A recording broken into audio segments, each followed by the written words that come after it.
you've been in real estate for 20 years, and I was sitting here thinking, I don't think I've ever asked you like why you chose real estate.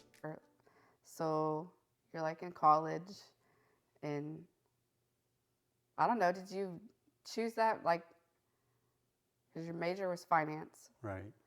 but you went in choosing that, like you chose finance on purpose? Not exactly. I wanted to do. I knew I wanted to do business, but I wasn't sure what direction, what specialty I wanted to do. I actually started out thinking that I wanted to do accounting, and when I Like the tax people? like the tax people, Mm-mm. and when I took my first accounting class, I actually dropped it after the first test because I had no idea what I was doing. So I quickly realized that accounting was not what I wanted to do. So I looked And this at, is why we pay somebody to do our taxes. and this is why we pay somebody to do our taxes. So I wanted to do something. I thought about marketing, but I didn't think that that was going to be a challenge, which in hindsight, I wish I would have done a little bit more marketing based on needing that for real estate. So I chose finance. Always was interested in money, in how money works. So I thought that that would be a good idea. I had to take 3 accounting classes for my finance major. Mm. I barely passed all 3 of them. And I'm pretty sure the only reason I passed them was because I spent every hour that the teacher had for office hours in her office making sure that I had some concept of what was going on in accounting. But it did not make sense. T charts, I do not understand. The debits and credits seemed the opposite of what I thought they should be. So So she gave you mercy points so you could pass? I definitely think that I received mercy points when I was taking those accounting classes. What it, what even is a finance major? Like what do you I know you're saying obviously it's money or numbers or whatever, but like what exactly what did you learn? Well, I hate to say after 20 years of being out of college, I'm not sure that I retained much of what I learned, but I know that you talk about investments, you talk about how money works, you talk about interest, compound interest, um, lots of different things that I don't use while selling real estate. Yes, Uh, sir. it did help me in the mortgage side of things, understanding, payments and interest and calculations and those types of things. But in the day to day of real estate, my finance degree does not come in very handy. Nice. So At what point did you decide that you wanted to do real estate? it was something that I thought about a lot.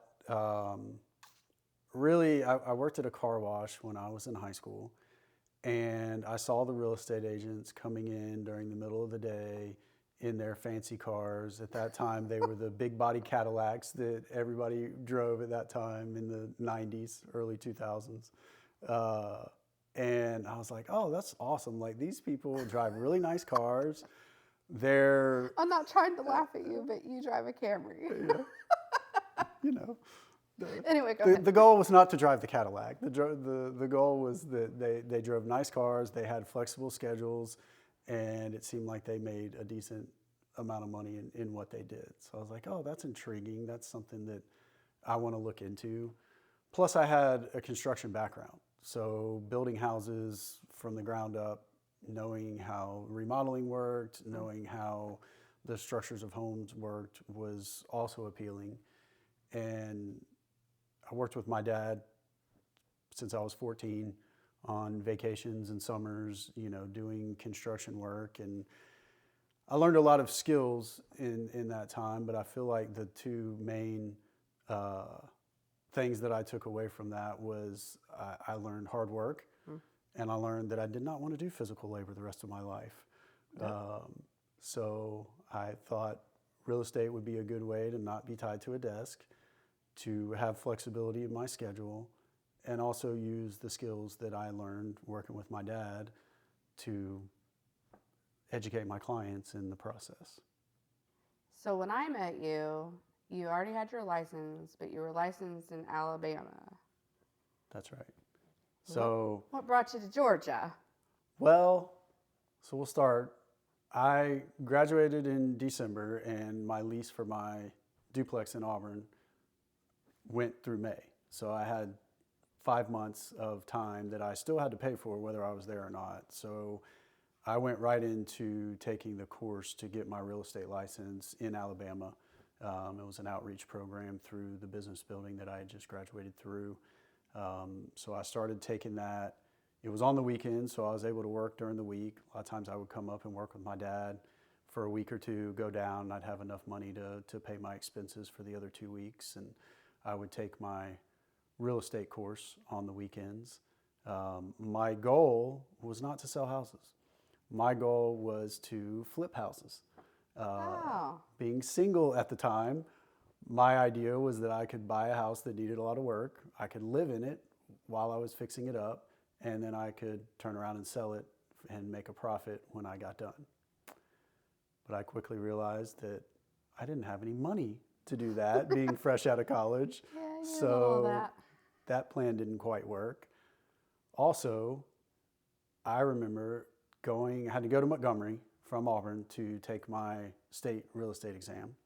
It was in the morning. So in the morning, I drove down to Montgomery, took my class. They actually told us right away whether we passed or not. So I passed the first time. And Lucky you. was driving home, called my dad, super excited, like, hey, I passed my real estate exam. He's, oh, that's great, da, da, da. Started celebrating with my friends that afternoon. Oh, day drinking. All right. Later in the afternoon. And I got a phone call from my sister that evening, same day that I got passed my real estate exam, that my dad had been in a motorcycle accident. He was in the hospital. So my dad being in the construction business, him and my uncle had a small construction company. I came home and helped him run his construction crew until he recovered. So that brought me back from Alabama to Georgia, where we met. Enter me into the chat.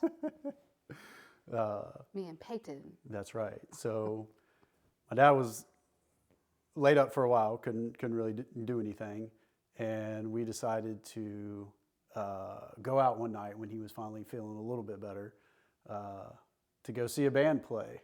Yes. What are they called? The Borderline Band. The Borderline Band. I always so sorry for the rest of the members, but I always just call it the Hank Bird Band because he was the lead singer, and also Jessica was my friend, so Right. that was who I was going to see. So fun fact, yeah. Actually, it's not a fun fact to you. You already know but you learned that, bars are not really my scene. I don't usually go to the bars, but I was at the bar and I met you. That's right. I went to see my friend's dad play in the Borderline Band. You went to see your friend's dad play in the band, and our friends sat together, so we sat together, and that And is had how one we of the met. most awkward conversations of my entire life because you don't talk. I wouldn't say I don't talk, but I have to have a topic that is of interest to me to talk about. Yeah, you didn't talk much. So, I was But like, what's yes. wrong with this guy? I'm delightful. yes, we finally ended up talking and we got together. But yes, I had my real estate license prior to us getting together. Yeah. So you knew what you were signing up for when we got together, as far as Sorta. real estate goes. Yeah. No, I wouldn't say I knew what I was signing up for at all. But I remember, I had a time limit on the phone because I like to talk and you like to go to bed early because you were working, which I was working too. I need my sleep. But he needs his beauty sleep. But I remember, I'm trying to think I remember, yeah, before we were married, like when we were dating, like early on, you were like showing houses. I remember you were showing, like, was your first house that you sold in your parents' neighborhood? It was, yes. Yeah. So same neighborhood as I grew up in. That was where the very first house that I sold was. So, So I started, when I first started, I was working with my dad and doing real estate. He was very gracious to allow me time off if I needed to work with a client or show houses or do anything like that with real estate. But a lot of it was I would work with him early in the morning, and we would get off to 2:30 in the afternoon, and then I would spend the rest of the day focusing on trying to do real estate tasks. Um, but if I did need the day off or needed to get off early, he was gracious enough to allow me to do that. So that was kind of how I transitioned from college to having some money into real estate before I had my first closing to have some money. so your first closing, she was first time home buyer, right? First time home buyer. Yeah. Ironically, however many years, I can't remember how many years after I got my real estate license, I got my mortgage license. She sold her first house and bought her next house and used me as her mortgage lender. So she was my first real estate sale as well as the first mortgage deal that I ever did. Yeah. I actually think their story is really cool because like this is somebody like she was your sister's friend in high school, right? Correct. Lived in your neighborhood. So family friend, known her half your life. You help her buy her first house. And then was her second house when she got married? Like, is that why they moved? But She moved into her husband's house, and then you sold that after house, they right? living there Okay, for a while, we sold that house, and then they bought a house together, and I did the mortgage and helped them find that house. yeah. So I just think that's really super cool.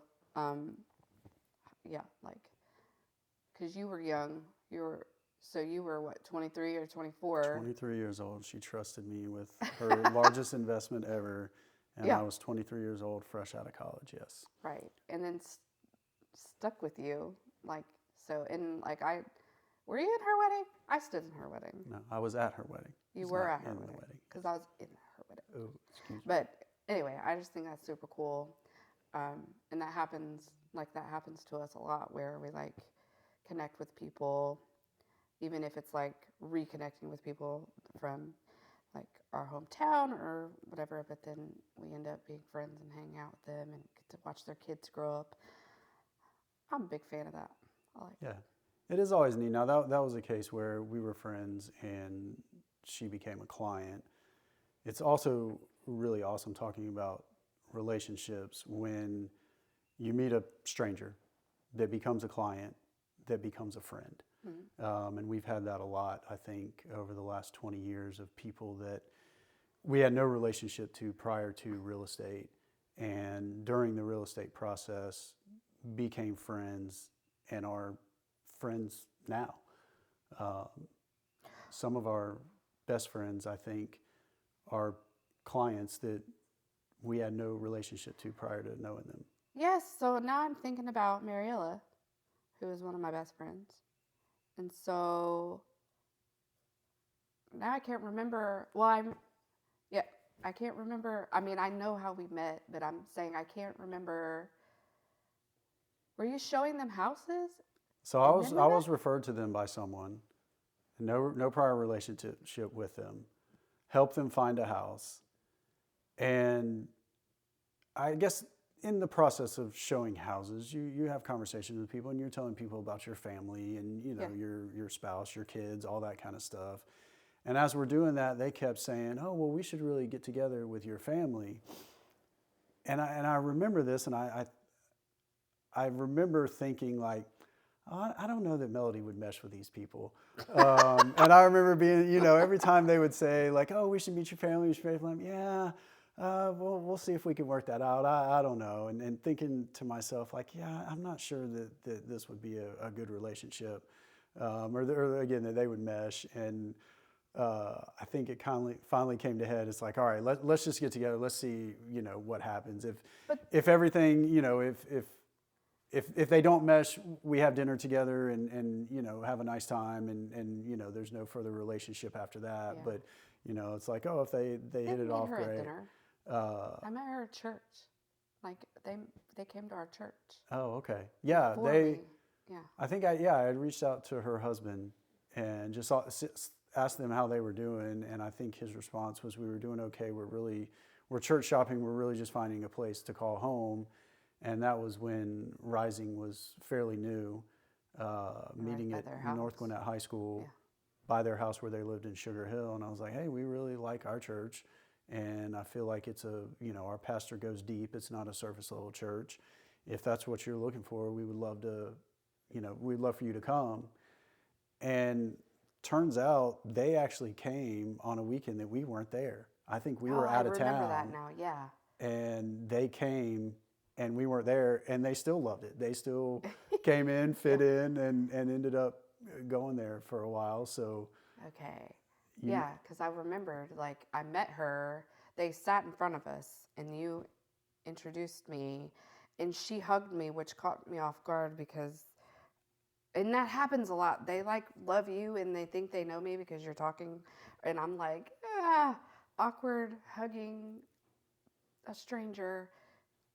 But then, yeah, she ended up being one of like my very best friends. And I mean, yeah. I think you hang out with Nick more than I get to hang out with her. Probably so. We try to get dinner about once a month, once every other month is usually when it works out with all the kids' crazy schedules. But yes, again, that was just someone that we had no prior relationship with, that we hang out with more than people we've probably known longer than them. Yeah. And they've been a very good client. I think we've done 8 transactions together over the years. A lot. I usually write them into my business plan about every 2 years, 2 to 3 years of them moving, selling their current home. they're and due. moving. I know. It's about time. No, they can't move. We're not doing that. They need to stay where they are. Yeah, they're in a good house now. But yes, they bounced around for a little while, which was great for business and friendship. We got to spend a lot of time together selling houses. So I was just thinking about ping-ponging a little, going backwards to when you first started, you did do a whole lot of like first-time buyers. Like you used to have a lot more of those than you do now. I did. I think a lot of it had to do with our age, and the people that we knew. Who's your network? Who's the people that you know? Yeah. And at that time, we were young. We were in our early 20s. All of our friends were fresh out of college, getting their first jobs, and buying homes. So a lot of the people that I worked with for the first several years in business were first-time home buyers. They were people that we went to high school with, or people that we knew in college, or in our, they were starting careers that were buying houses, and those were the people that started. And seemed like about 3 or 4 years later, they started getting married, they started having kids, they started needing bigger houses. So that was really when those people started selling their starter homes and buying their move-up home. Like us. That's right, something that would accommodate their larger families at the time. So wait, the house and Diggers. So I was one of your first clients. You were one of my first clients, but we knew each other before Yeah, no, you I were a wasn't client. dating. Yeah, I didn't like start dating my realtor. I was already dating you. Yes, but yes, I have asked. People have asked me that before. Like, oh, is that how? No, that's not how we started dating. But you did sell me my house. That's right. Before we were married. And then we got married. So then it was also your house. And then we did what your clients do. We lived in there until we were busting out of the seams, and then we moved here. That's right. We bought in 2006, right before the market crashed in 2008. Our plan was to live there for 3 years and then move when Peyton started elementary school. That's not how that went down. Those plans went awry. Sometimes things change, so we stayed there for 8 years before we ended up moving up. having 2 more children, and yes, busting out of the seams of our little 1,400 square foot house Yeah. that we bought. I did love that house, but uh, I had the bright idea. It was. I think I fought for this, but 3 bedroom, 2 bath ranch, and the girls had never shared a room, and I didn't want them to share a room, which meant when Chase was born, he was in our room. Yes, And he was. how old was he when I was like, I'm done with this? I think he was 3 3. when we moved here. Yeah, so with it loud and slamming his foot every night, that's how he went to bed, he was slamming his foot. And then he was always jumping in that crib. Yes. That child, bless him, he's so cute. Yes. And that's what brought us here, Yes. to the house that you would never live in. Never. I said I would never live in this house. But to be fair, it was disgusting. It was dirty. That is right. There were no upgrades. It was dirty. They had already almost really moved out by the time they were selling the house. They were both working in Buckhead, and were not staying here very often, and they were not very clean in keeping the house tidy. So, but you... So sorry to them for being like, it was nasty. I just really could not get past that. But I remember like pulling up. I mean, it's like pretty neighborhood, all the trees, and I'm like, yeah, this is nice, okay. And then we get in, and I was like, I mean, the floors were worn. They had that weird like fountain thing in the entryway. So then the floors like were not only worn all around the house, there was like warped and like water damage right when you walk in the door. And then dog hair everywhere, and tile, which is still here, but tile in the living room, which is such a weird... I mean, I through the years, like going to houses that you're listing or whatever, I noticed that people have that more often. But to me, it's like backwards. Like you have tile. I'm from Louisiana, so you have tile in the kitchen, not in the living room. But that's all right because you just throw a rug on it and pretend it's not there. What else was I like? Ugh. Oh yeah. So everything in here was Carolina blue. Like the whole house was Carolina blue, except for the dining room. That was It was yellow. Faux finished, mustard yellow, faux finish with gold accents. I didn't realize until we moved in the ceiling in the dining room was yellow. The ceiling was yellow too. I was laying on the floor playing with the kids, and I looked up and realized the ceiling in there was yellow as well. That was the first thing we did in here, right? No, okay. Yes, all the ladies from Rising helped me paint Chase's room because Chase never had a room. So they were like, let's do his room up. And we did that. And then we did the dining room because that yellow actually made me angry. Like, it literally made me angry every time I went in there. Like, why would anybody do this? Yes. So, yeah. So we've been here... 9 years? 9 years? Almost 9 years. Yeah. So it is no longer Carolina blue. We have gotten rid of quite a bit of the 90s situation. We have. We still got a couple things to do. It takes long. Sometimes it takes longer to renovate than you think. Yeah. And I remember there was some things that really bothered me about this, how like aesthetically bothered me when we moved in, that I don't know if I've just gotten used to it now, or like, my priorities have changed or whatever. It's like, yeah, whatever. So, like I tell a lot of clients, you've got to pick your top things. What are the top things that you want in a home? And this house met our top things. It was in the school district we wanted to be in. It was. We wanted a flat driveway because our first driveway was like driving up the side of a mountain. We wanted a basement. For me, you parked in the garage and you were fine. I parked on the hill and got hit by the door every time I got out of my car. We wanted a basement. Yeah. We needed enough bedrooms for all our kids. Yes, we did. And we wanted a flat backyard. Yeah. And those were the things that we got in this house. Plus, it was in our budget. And that was another thing that we had to be concerned about was it in our budget and in the right school district? Yeah. And So I tell people this all the time because I think this is a normal thing for women, but we want everything to be pretty. And I really wanted to move in ready. Like I wanted to move in and it to be perfect and pretty. And especially in the area that we live in, that's like, that's not always the case. it was out of our budget to do that. Yes. So in order for us to get to fill the needs that we had in a house, I had to make some concessions on the wants. And then again, like when you get here, it's like, does that really is that really important? I mean, we still have the 1990s kitchen. It'll probably be the last thing that gets done, in the house or whatever, but it functions. I'll even venture to say that the stuff from the 90s is probably better functionality than the new stuff.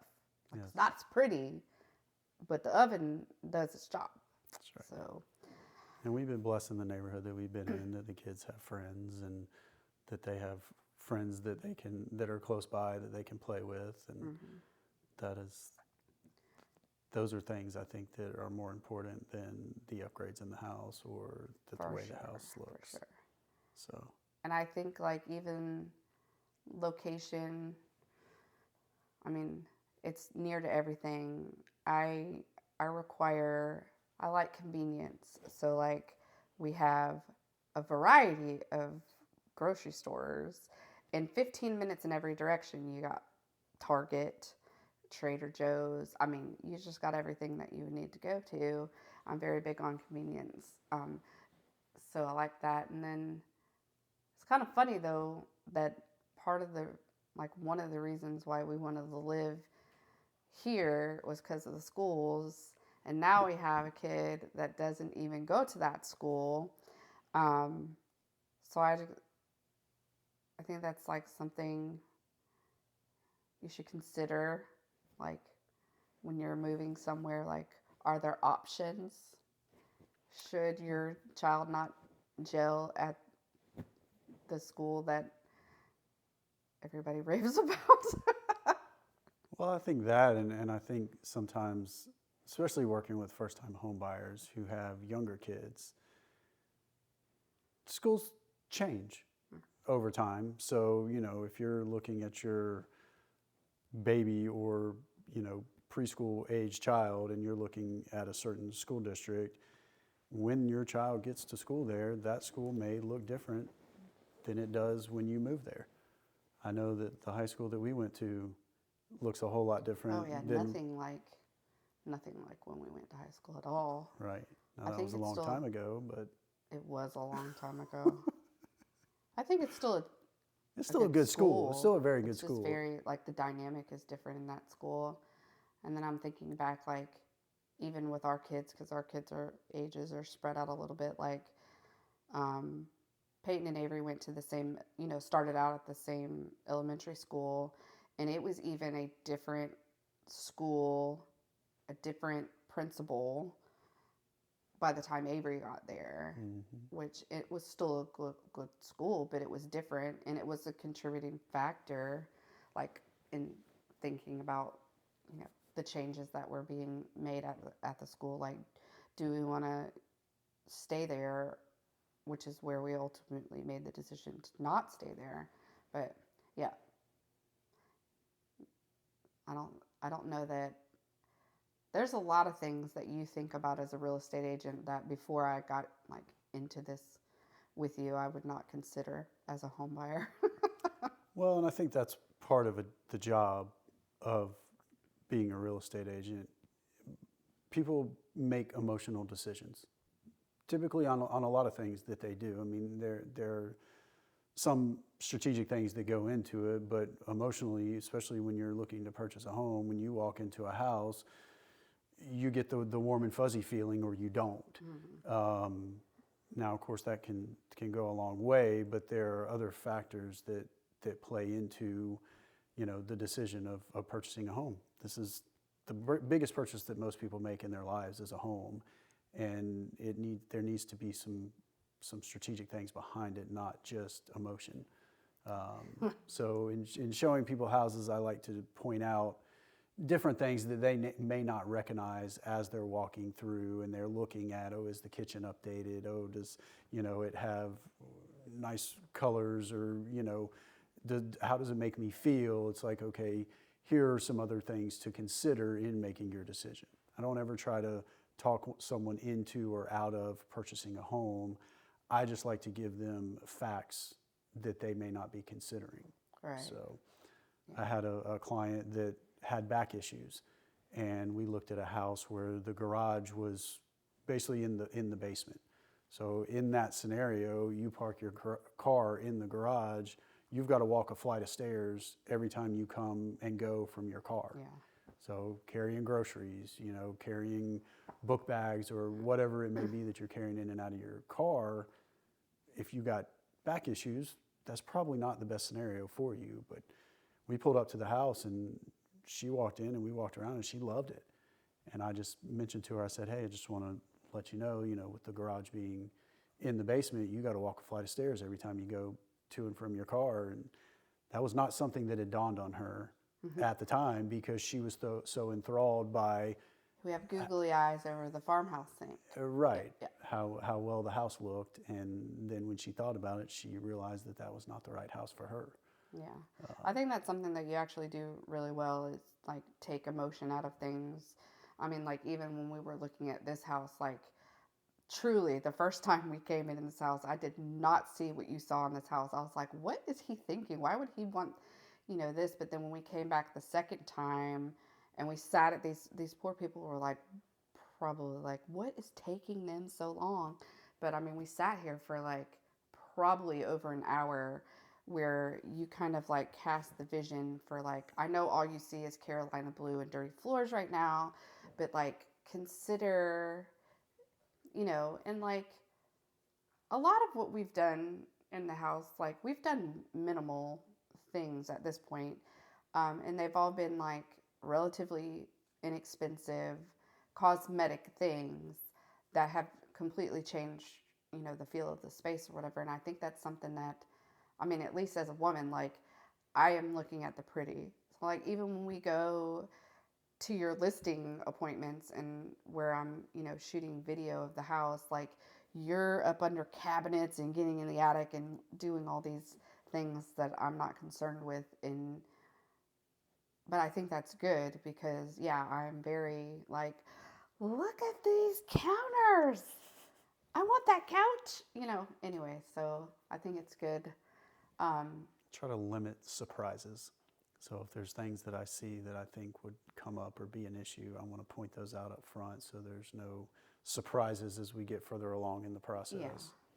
But I think it's cool that I mean, sometimes it's like, do you realize when you're doing it that you're talking people out of buying the house? Like, it's definitely not my goal. So my goal is to be your agent the second time, the third time, the fourth time. So if I sell you a house and don't point out issues that I think are going to come up later on down the road, or when you go to sell your home, then you're not going to call me again. right. I was the one that told you to buy this house that doesn't work for you or has all these issues or anything like that. So I'm not trying to talk people out of purchasing homes. I just want them to understand what they're getting into. Yeah. And I will say, like, even with our house, it met all the criteria that we were looking for.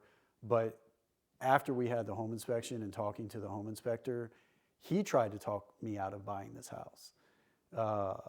And he explained all the issues to me, and I was okay with that. With my dad being in construction, with me kind of having that knowledge, none of the things that he was concerned about scared me. They might have scared some other people, but he was doing the same thing that I do. He was educating me and letting me know, hey, here are the issues of the house. If you're not okay with these, then you need to look for something else. Yeah. So that's really my goal in that is just letting people be aware of, hey, these are things that may come up that are going to cost you money, these are things that may come up that other people may look at when you go to sell your house and say, yeah, I'm not interested in buying that house. You know, a couple examples are being next to power lines or being next to the detention pond in the neighborhood. There are some people that doesn't bother. There are other people that it will bother a lot, and that will deter them from buying the house, no matter if you have the best looking house in the neighborhood or not. And that's just some things that I want people to understand when they're going in to purchase a home. Yeah. I don't think I knew that about the home inspector, that he was telling you not to buy the house. I don't know if I shared that with you. I don't think you did. But, I mean, and we did. We had some stuff come up in the house. Like, I mean, didn't we get... I mean, stuff comes up, you know. Like, I mean, especially our house is 30 years old. Yeah. So stuff comes up and stuff has to be The fixed. hot and it's water just, heater, right? It was we had to leaking. Like, replace. that was pretty... That felt like it was in the first month. It was pretty... It was within the first year, for sure. Yeah. We had to get the water heater replaced. We had a couple issues that came up with the air conditioner that had to be replaced. Yeah. The dishwasher. The dishwasher. So, yeah, little stuff happens, especially in older homes. It's just part of home ownership. Yeah. But if we can eliminate the major expenses, or at least be aware of them and know that that's something that needs to be budgeted for in the future, that's what we're looking for. Right. Well, because some of that stuff would seem obvious, right? Like if you're buying a house that's built in 1990 and they have the original air conditioner, hot water heater, whatever. Well, it seems obvious now because I work with you and I listen to you say all this stuff, you know, all the time. But as like the average homeowner that doesn't have a real estate agent as a husband, like that, I don't think that I definitely, like, well, I didn't have an agent like you when I bought my first house, and she definitely didn't tell me nothing, like nothing Right. about anything, which definitely showed up when I had to sell it, you know. But anyway, so Well, I think that's why I try to educate my clients, because they don't buy and sell houses every single day, which is what we do.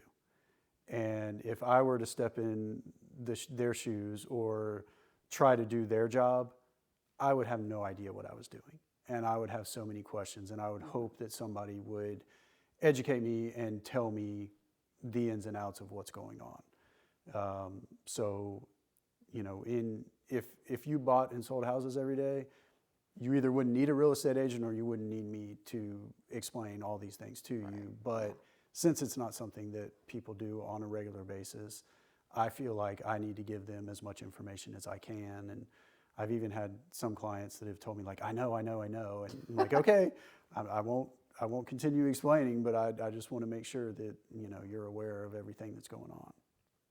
Yeah, I do. It's like one of those things that I like. I appreciate that you do that, and I admire it, and also it gets on my nerves, like, as your spouse sometimes, because you're, I mean, like, always on the phone and always explaining something. Yes. So that is one thing about real estate. I think people are like, oh, we work long hours, we work all the time, which I think is true to some extent. I also think that you have flexibility in your schedule. And I, as a dad and a husband, have not missed anything that we've done as a family over the last 20 years. I've been at all of our kids' sporting events or school events or, you know, conferences or all of that stuff, because real estate has given me the opportunity to have a flexible schedule. Yeah. Now, there are a lot of times where I'm on the phone in On the the evenings and on the weekends, but I enjoy being able to be present as a father and a husband, and I think real estate has done that for me, even though there are long hours and odd hours. But Right. I mean, I think it's given us both, I mean, flexibility, because I no longer have to work at a corporate job, because that was, yeah, because your job has flexibility and was really at that point like bringing in enough money, and that just made our life so much easier, didn't it? It did. Me working full time was just not it for me or anybody else in this house. It did not work for us. We did. We took a step back and realized that the person that was watching our children was spending more time with our children than we were. Yeah. And we felt that if that at least one of us needed to be around full time to raise our kids, and the other one could work. And that was a decision that we made as a household. And I think that it's worked out well for us as a family and for our kids. Yeah. They've always had their mom around to be there, take them wherever they want. Uber. Be a the taxi Uber for driver. them. Yes. But yeah, I think that worked for us. I think there are a lot of people where it works if they're, both husband and wife are working full time, or, both people. But that was a decision that we made like before Chase was born, right?